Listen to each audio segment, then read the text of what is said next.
Hey guys, welcome to another super cool movie review, and it's about a movie that makes me so sad.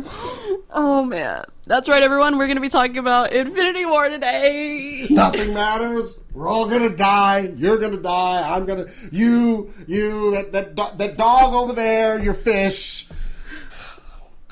I'm good. I'm okay. Are you sure? I'm okay. Take a deep breath. Breathe in.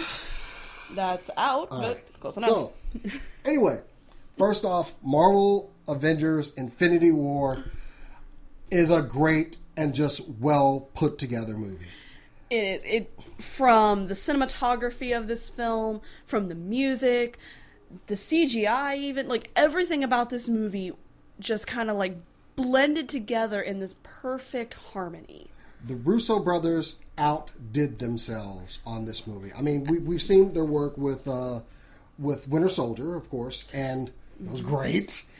It was my favorite movie, and then Civil War happened, but that's also Civil War. This movie, though, I think is going to replace as one of my favorite Marvel films. And mind you, I hope you're all expecting. If you haven't read the story Infinity Gauntlet, you might want to go read that before watching the movie. But people have said that the stakes don't matter in Marvel movies, and it's somebody may or may no.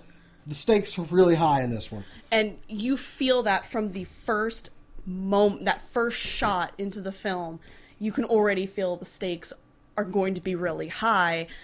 And if someone screws up, they really do screw up. That's how it feels. Now, the movie does take place right after Thor Ragnarok. If you stay till the end of the credits, you saw a large ship pull up. We're kicking off right there.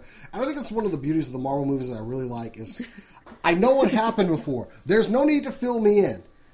I mean, granted, yes, some people I want to watch a movie for it. But me, I can just go in, just start giving me what I want. Exactly. And as far as like for the fans, it is an enriching experience because all of the characters get their own moments in this film. Nobody feels like they were left out or that you forgot about them or whatever. They just get their own shining moment of this. Exactly. Every single character that you see here, and more because we don't have all the toys for them. Amazing that there's. I mean, looking this at isn't it like this isn't everyone. This is still a lot of people that are in this movie. Yeah, and that is the biggest thing, actually. Not only do they get their own moments to be badasses, it never feels crowded. No. You're always able to follow the action, follow what's going on, and the movie doesn't feel overly complex because of the amount of characters. And we know these characters, so there's not going to be a lot of character development from them. There's a few that do get shot, just little moments that advance their character. But the main one that we're getting newly introduced to is Thanos. Yes. And they did so well with him. We've only gotten maybe 10 minutes of him total throughout the cinematic universe thus far. Maybe. I might be off by a few minutes. A sentence here and a sentence there. But I think the most we got was in Avengers and in the first Avengers and in the first Guardians of the Galaxy. Those were the two where we got a lot more of him. And Age of Ultron, we got to see the end credit with him and everything. Yeah. But still. But they handled his character beautifully. Josh Brolin. Josh Brolin his voice, his tone, his charisma. He has charisma. I know we were talking about Black Panther, how Killmonger was probably our favorite villain, but Thanos has replaced him now because the thing that's so compelling about the character is he's one of those villains. He totally believes what he's doing is the right thing, even if it is completely horrible. He actually thinks he's brave for taking this step, and that's what makes a great villain, and that's a lot of the reason Killmonger was so popular, in addition to being kind of right, honestly.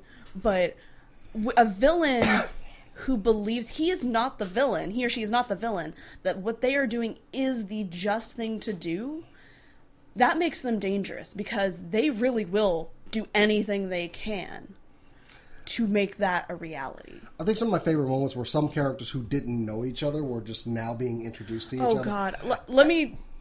I want to spoil one thing. No, we do No. not spoil it. Fine. We will do that later. We will have an in-depth discussion on it, but right now, we're just telling you how fair. good the movie is. And so that's fair. But I think the other thing that really got me is I did like all the locations and everybody splitting off into teams.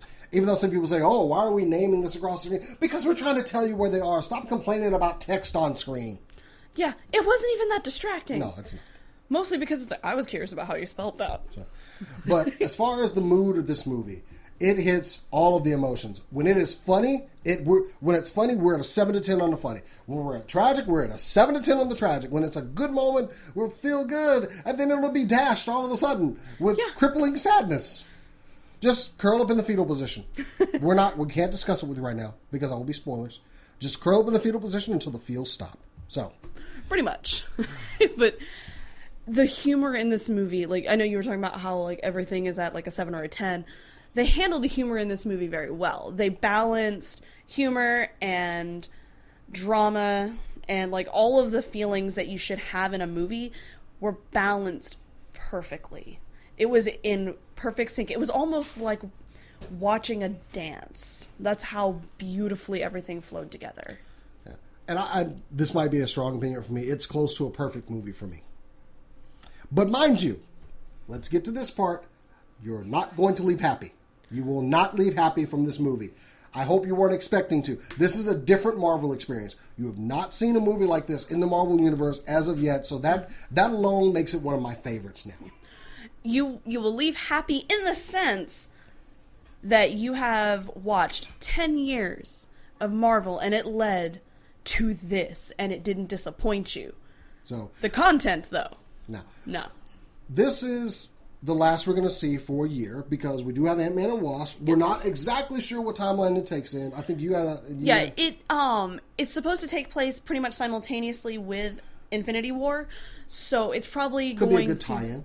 It'll be a really good tie-in. It'll probably, if that's the case, my theory is that it's going to end about where Infinity War ended, so we'll see the aftermath with that and how that affected people that... It's probably the best place for it. And then the other movie that we're going to get is Captain Marvel, but that will be a period piece in the 90s, so don't expect too much. And it won't be out until March of next year. So yeah, we got a long wait. So just curl up and have some tea or something and just try not to cry in front of people. Or be me and just not care, because I think I cried like a million times in that film. All right, so overall... for rating on a scale of 1 to 5, I'm going to go ahead and give this one a 4.5 because it's one I can't wait to see again. I'm lucky I got a wife and kids. I can go see it 3 more times. So I'm going to give it a 4. There were moments where the CGI was kind of janky, and it didn't distract from the film, but it was one of those like So I'm going to give it a 4. I see you. I'm going to give you a 4 because there's still room for improvement in certain aspects, but I want to see this again. But above all, we're just two jackasses on the internet talking about movies, so you should definitely go see Infinity War this weekend. Go see it. Come back here and tell us if we're wrong or if we're right. It was a good movie, though. It was a very good movie. Leave a comment down below with how you felt about this movie. And while you're down there, you might as well go ahead and click like and ring that notifications bell. Yep. And if you enjoy listening to us talk, you can also check out our Facebook channel. Facebook channel? Do Facebooks have a channel? It's a page. Facebook page. We post a lot of live videos on there about con coverage, just if we kind of feel like it, going over different DVDs that have come out over the past week, all kinds of things like that. And you can follow us on Instagram and Twitter also at SCNS Live. But if you want to follow us personally, you can follow me on Instagram and Twitter at JasonTheX. If you want to follow me on Twitter, you can follow me at HawksPerch, or you can follow me on Instagram at Korodono, Korodono. So we hope you've enjoyed this. Go see Infinity War. It's really good. We will see you guys back here. We will be doing a more in-depth discussion with more of the team, so look for that soon. Probably about a month out we'll do that. That way we can avoid the spoilers, and we will put in the title if it is a spoiler review or if it is a spoiler-free review. We're warning you.